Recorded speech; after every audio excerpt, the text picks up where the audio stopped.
एक उधर खंभे की छाया की लंबाई खंभे की लंबाई का कितना गुना है? तो 3 गुना √3 गुना है, ठीक है ना, √3 गुना है, ठीक है। तो सूर्य का उन्नयन कोण क्या होगा? यानी सूर्य का उन्नयन कोण ज्ञात करना है कि सूर्य के बीच के जो उन्नयन कोण बनेगा वो कितना डिग्री का होगा, ठीक है ना। तो क्या करेंगे, मान के चलिए उधर क्या होगा, खंभा है, ठीक है ना, खंभा है और यहाँ पर छाया है, ठीक है, ये छाया है जिसकी छाया की लंबाई यहाँ पर, ठीक है ना। तो इसको अगर हम x मानते हैं, इसको x मानते हैं तो हमारा कितना आ जाएगा? √3 हो जाएगा, ठीक है ना। तो ये a हो गया, ये b हो गया और ये c हो गया। यही कोण जो हमको थीटा बराबर निकालना है, ठीक है ना। यही कोण जो है वो थीटा बराबर हमको क्या करना है? आपको ज्ञात करना है। इस कोण का मान ज्ञात करना है कि इस कोण का मान कितना होगा, ठीक है ना।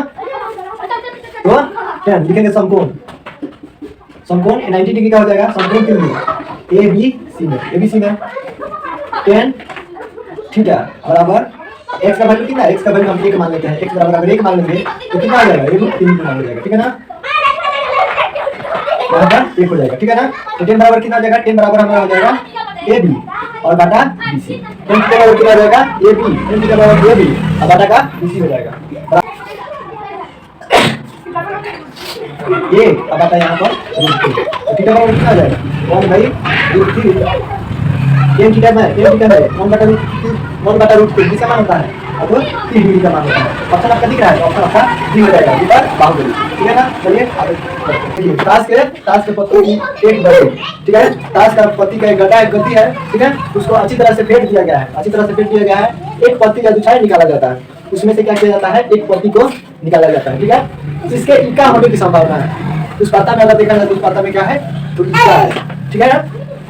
ऑप्शन आपके सामने दिया है, तो देखिए लिखेंगे, माना ताश के पत्ते में कुल पत्तियों की संख्या कितना होता है? तो 52, ठीक है ना। एक ताश की गड्डी में देखा जाए तो कितना पत्ती रहता है? तो 52 पत्ती रहता है, ठीक है ना। उसमें से इक्का होने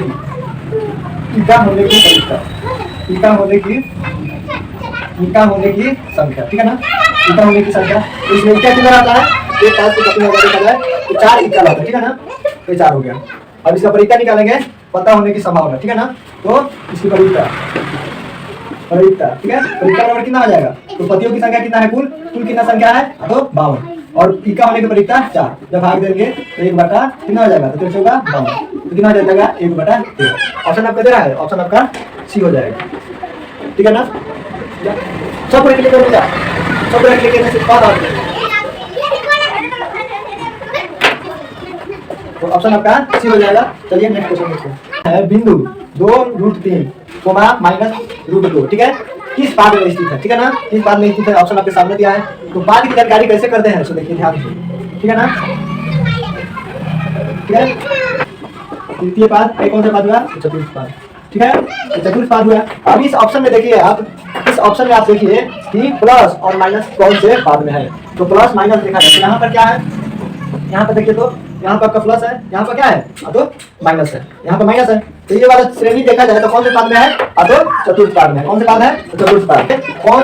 कौन सी किसी घटना की परिक्रमा नहीं हो सकती? जो संख्याएं दी गई है, कौन सी संख्याएं की परिक्रमा नहीं हो सकता है? ऑप्शन आपका दिखाया गया है, देखिए पहला नंबर ऑप्शन है 3.5। ऑप्शन आपका यही हो जाएगा, क्योंकि परिक्रमा जो होती है वो 1 से अधिक नहीं हो सकती है, ठीक है ना। निश्चित परिक्रमा देखा जाए तो कितना होता है? तो 1 होता है। चलिए नेक्स्ट हमारे, आप अगर अभी तक आपने हमारे चैनल को लाइक नहीं किया है तो लाइक कीजिएगा, शेयर कीजिएगा और चैनल को जरूर सब्सक्राइब कर लीजिएगा, ताकि जो भी वीडियो होगा वो पूरा कंटेंट आपको मिल जाएगा, ठीक है ना। तो वीडियो को लाइक कीजिएगा, शेयर कीजिएगा, चैनल जरूर सब्सक्राइब कर लीजिएगा। तो चलिए नेक्स्ट क्वेश्चन देखते हैं। इतना है आपका, यदि tan थीटा बराबर 3/4 हो, यदि tan थीटा बराबर 3/4 हो तो sin थीटा का मान क्या होगा, ठीक है ना। ऑप्शन आपके सामने दिया है, देखिए लिखेंगे tan थीटा बराबर 3/4। tan थीटा बराबर कितना होता है? तो tan थीटा बराबर होता है आपका p/b।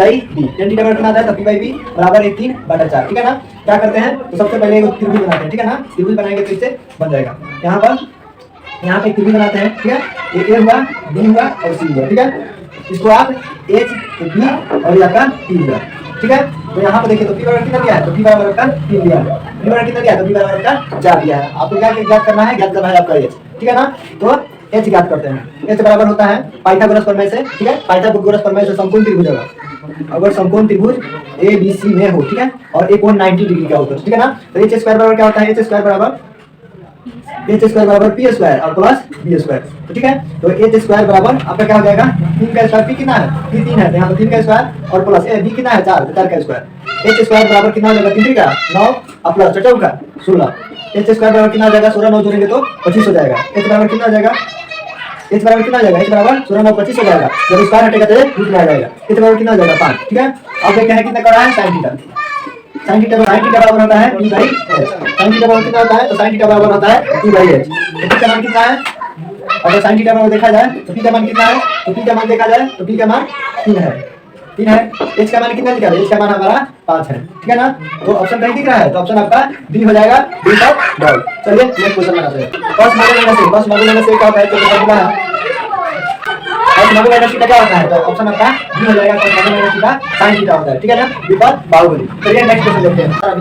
देखिए निम्न में कौन अपरिमेय संख्या नहीं है, अपरिमेय संख्या जिसको हम p बाई q के रूप में बदल सकते हैं वो परिमेय संख्या, जिसको p बाई q के रूप में नहीं बदल सकते हैं वो अपरिमेय संख्या। कहिएगा p बाई q के रूप में, जैसे रूट 10 है, तो p बाई q के रूप में नहीं बदल सकते हैं। रूट 24 ये तो नहीं हो पाएगा।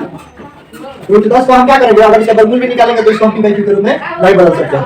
ऐसे रूट 24 भी नहीं होगा, आपका रूट 35 भी नहीं होगा, इसका भी हम क्या कर सकते हैं, p के रूप में नहीं बदल सकते हैं। आपका रूट 21 मतलब रूट ऑप्शन आपका ठीक हो जाएगा, क्यों हो जाएगा, 121 का कीजिएगा तो इसका वर्गमूल निकल जाएगा। ठीक है ना, जब इसको सॉल्व कीजिएगा 121 रूट में 11 गुना 11 बराबर 11 का स्क्वायर बराबर 11 हो जाएगा। ठीक है ना, तो ये संख्या क्या होगा, इसको हम 1 कर देंगे तो इसको हम p बाई q के रूप में लिख सकते हैं। इसको क्या कर सकते हैं, तो p बाई q के रूप में लिख सकते हैं। यानी ये कौन सी संख्या है, तो ये संख्या कौन सी है, तो एक हिसाब से देखा जाए तो परिमेय संख्या है, अपरिमेय संख्या नहीं है, इसलिए कहा जाएगा ऑप्शन आपका डी हो जाएगा, डी फॉर डॉग। चलिए नेक्स्ट क्वेश्चन देखते हैं।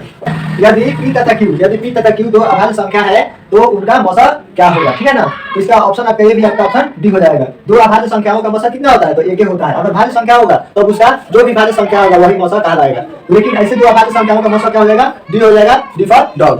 ठीक है ना, चलिए नेक्स्ट क्वेश्चन देखते हैं। नेक्स्ट क्वेश्चन है p बराबर कितना दिया है, p बराबर दिया है -4,2। ठीक है, q बराबर कितना दिया है, तो q बराबर 8,6 दिया है। ठीक है ना, को मिलाने वाली रेखाखंड के मध्य बिंदु का नियामक क्या होता है। ठीक है ना, तो मध्य बिंदु का नियामक का सूत्र क्या होता है, मध्य बिंदु के नियामक का सूत्र होता है, मध्य बिंदु के नियामक का सूत्र होता है x1 + x2, ठीक है, बटा 2 और y1 + y2 बटा 2। ठीक है, x1 कौन सा है, तो देखिए x1 आपका ये हो गया, ये क्या हो गया x1, ये क्या हो गया y1। ठीक है, ये क्या हो गया x2 और ये क्या हो गया, ये y2 हो गया। ठीक है, x1 बराबर -4 हो गया, y1 बराबर 2 हो गया, x2 बराबर 8 और y2 बराबर 6। ठीक है ना, तो क्या करेंगे, x1 की जगह पे x1 का भाग, x1 कितना है तो 4, x1 कितना है तो 4, तो -4 प्लस x2 कितना है तो 8 है, तो यहाँ 8 रख लिए बटा 2। ठीक है, और y1 कितना है, y1 अगर देखा जाए तो y1 कितना है, y1 आपका 2 है और प्लस y2 कितना है, y2 यहाँ पर 6 है। ठीक है, बटा 2, तब 8 में से 4 घटाएंगे तो कितना जाएगा 4। ठीक है, 8 में से 4 घटाएगा तो कितना जाएगा 4 और यहाँ पर 6 2 8 बटा 2। ठीक है, जब इसको कटा देंगे तो कितना जाएगा, यहाँ पर 2 दूना 4 हो जाएगा, 2 चौका 8 हो जाएगा। तो देखिए, तो ऑप्शन कहीं दिख रहा है, तो इस हिसाब से 2 और 4 ऑप्शन कहीं दिख रहा है, तो ऑप्शन आपका सी हो जाएगा, तो होना प्यार है। चलिए नेक्स्ट क्वेश्चन देखते हैं। नेक्स्ट क्वेश्चन है sin theta, sin square theta plus cos square theta बराबर कितना होता है, तो बराबर 1 होता है। ये आपका फार्मूला है। ठीक है ना, इस सूत्र से लिया गया है, तो sin square theta plus cos square theta बराबर कितना होता है, 1 होता है, इसलिए ऑप्शन आपका ये हो जाएगा, एप्पल। ठीक है ना, चलिए नेक्स्ट क्वेश्चन आपका दिया है, यदि 6 8 9 x तथा 13 का मान कितना दिया है, तो इसका मान कितना दिया है, तो 10। 13 का मान 10 दिया है, तो x का मान क्या होगा। ठीक है, माध्य बराबर कितना संख्या दिया है, तो देखिए 6 + 8 + 9 + x + 13। ठीक है, 6 + 8 + 9 + x + 13। ठीक है, बटा 1 2 3 4 5 कितना है, तो 5। माध्य बराबर कितना दिया है, तो माध्य बराबर 10 दिया है। ठीक है, अब यहाँ पर 6 + 8 + 9 + x + 13 तो ये कितना जाएगा, 22 जब इससे गुना करेंगे तो यहाँ पर 36 टोटल गुना पर कितना आएगा, 36 + x बटा 5 बराबर 10। तो 22 से गुना करेंगे तो 36 + x बराबर 10 25 50, इसलिए x बराबर 50, x बराबर 50। जब इधर से घटेगा तो कितना जाएगा 36, x बराबर 50 में से 36 घटेगा तो कितना आएगा, तो आ जाएगा 14। ऑप्शन क्या हो जाएगा, ऑप्शन आपका सी हो जाएगा, होना प्यार है। चलिए नेक्स्ट क्वेश्चन देखते हैं। क्वेश्चन है आपका 15, क्वेश्चन नंबर 12 है 5 15 और 20 के लसा। ठीक है, के लसा और मौसा का अनुपात क्या है। ठीक है ना, ऑप्शन आपके सामने दिया हुआ है, देखिए क्या है, 5 और 15। ठीक है, और 20। ठीक है, 5 का तो 5 आ गया, इसका पहले क्या करेंगे, सबसे पहले गुणनखंड निकाल देंगे। ठीक है, तो 5 हो गया तो 5 एकम 5 हो जाएगा, 5 एकम 5, 5 तिहाई 15, 5 चौका 20। तो इस हिसाब से देखा जाए तो मौसा कितना हुआ, मौसा बराबर अब इसमें भाज्य संख्या कितना है, भाज्य संख्या कितना है तो 5, सबका भाज्य संख्या कितना है तो 5 हो गया, मौसा बराबर 5 हो गया। अब लौसा बराबर देखा जाए, लौसा बराबर कहा जाएगा तो 3 हो जाएगा, 4 हो जाएगा और 5 हो जाएगा, 4 तिहाई 12, 4 तिहाई 12, 12 25 60। तो इसलिए कह रहा है कि लौसा और मौसा का अनुपात, अनुपात हमको क्या ज्ञात करना है, अनुपात बराबर कितना ज्ञात करना है, लौसा, लौसा यानी क्या होता है लघुत्तम, ठीक है, लघुत्तम और महत्तम, ठीक है, लघुत्तम और महत्तम, लघुत्तम और महत्तम। इस हिसाब से लघुत्तम कितना हुआ 60 हुआ और महत्तम कितना हुआ 5, जब कटाएंगे तो कितना आ जाएगा, अब तो 12/1 यानी अनुपात में देखा जाए तो इसका अनुपात कितना आ जाएगा, अनुपात कितना आ जाएगा, अनुपात आपका 12:1 हो जाएगा। यही आपका आंसर हो जाएगा। ऑप्शन दिख रहा है तो ऑप्शन आपका डी पर डग हो जाएगा। एपी 2 6 10 14 का कौन सा पद 82 है, ठीक है ना, कौन सा पद 82 है, यानी हमको एन का मान निकालना है, ठीक है ना, एन का पद ज्ञात करना है। ए बराबर कितना दिया है, ए बराबर कितना दिया है, ए बराबर 2 हो गया, डी बराबर देखा जाए तो डी बराबर क्या हो जाएगा तो 6 माइनस, डी बराबर 6 माइनस 2 कितना जाएगा 4, और टीएन बराबर कितना हुआ, टीएन बराबर 82 हो गया, ठीक है, टीएन बराबर 82 हो गया। हमको एन निकालना है, एन बराबर हुआ, टीएन बराबर हम लोग फॉर्मूला क्या जानते हैं, टीएन बराबर फॉर्मूला होता है A plus N minus 1 into D, ठीक है, यहाँ पर 82, ए का मान कितना है तो 2, एन का मान नहीं दिया है तो नहीं, और डी का मान कितना है 6 में से 4 घटाए तो कितना है, डी का मान कितना है 4, तो यहाँ पर 4 कर देंगे, यहाँ पर 82 हो गया, 2 प्लस 4n माइनस 4, ठीक है, 4 में n से गुना कीजिएगा तो 4n माइनस 4, ठीक है, 82 बराबर यहाँ पर 4n और 2 माइनस 4 तो घटाइएगा तो कितना आ जाएगा माइनस 2 आ जाएगा, 82 बराबर 4n और माइनस 2, जब कम में से बेसी घटाइएगा तो माइनस में आ जाएगा, ठीक है ना, तो 4 में से 2 में से 4 घटाइएगा तो माइनस 2 हो जाएगा, ठीक है। नेक्स्ट में देखा जाए तो 4n माइनस 2 बराबर 82, ठीक है, इसलिए 4n बराबर 82 और माइनस ये 2, ठीक है, माइनस 2 देखा जाएगा, 4n बराबर 82 2 कितना हो जाएगा 84, जब भाग देंगे तो कितना आ जाएगा, n बराबर 4 गुना 8, n बराबर 4 गुना 8, 4 एकम 4, यानी हुआ कौन सा पद हुआ 21वां पद, 21वां पद हुआ, यही आपका आंसर हो जाएगा, ऑप्शन आपका सी हो जाएगा। बहुत ना प्यार है। चलिए नेक्स्ट क्वेश्चन देखते हैं। निम्न में कौन कॉट थीटा के बराबर है, ठीक है, निम्न में कौन कॉट थीटा के बराबर है, ऑप्शन आपके सामने दिया हुआ है, ऑप्शन क्या आ जाएगा, ऑप्शन आपका बी हो जाएगा। कॉट थीटा बराबर कितना होता है तो कॉट थीटा बराबर cos थीटा बटा sin थीटा होता है, ठीक है ना, तो इस फॉर्मूला के अनुसार ऑप्शन आपका बी हो जाएगा, बी पर बाहुबली, ठीक है ना। चलिए नेक्स्ट क्वेश्चन देखते हैं। नेक्स्ट क्वेश्चन है बिंदु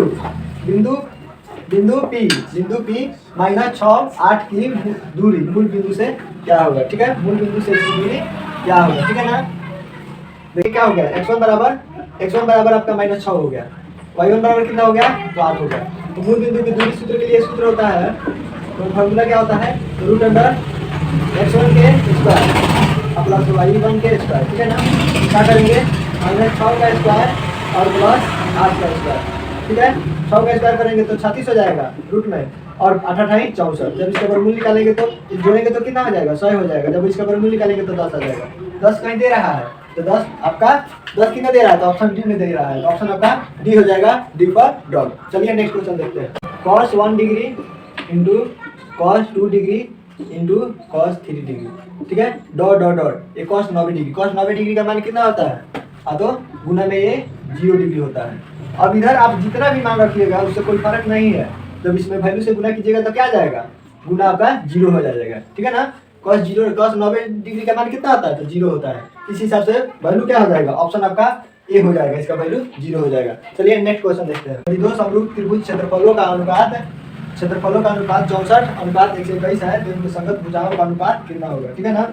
एरिया ऑफ त्रिभुज एबीसी, दो त्रिभुज है, एरिया ऑफ त्रिभुज एबीसी, ठीक है, और एरिया ऑफ त्रिभुज DEF, ठीक है ना। दो प्रकार से त्रिभुज है, एगो त्रिभुज है ABC, इधर देखा जाए तो एगो त्रिभुज हो जाएगा ABC और एगो त्रिभुज हो जाएगा आपका DEF, दो त्रिभुज है, ठीक है ना। इसका क्षेत्रफल कितना दिया है तो इसका क्षेत्रफल आपका 64 दिया है, तो इसका क्षेत्रफल कितने दिया है 121 दिया है, ठीक है ना। तो दो त्रिभुजों का क्षेत्रफल इस प्रकार से दिया है। तो अब कह रहा है कि इनके संगत भुजाओं का अनुपात यानी BC और EF, यानी BC और EF का अनुपात क्या होगा, ठीक है ना।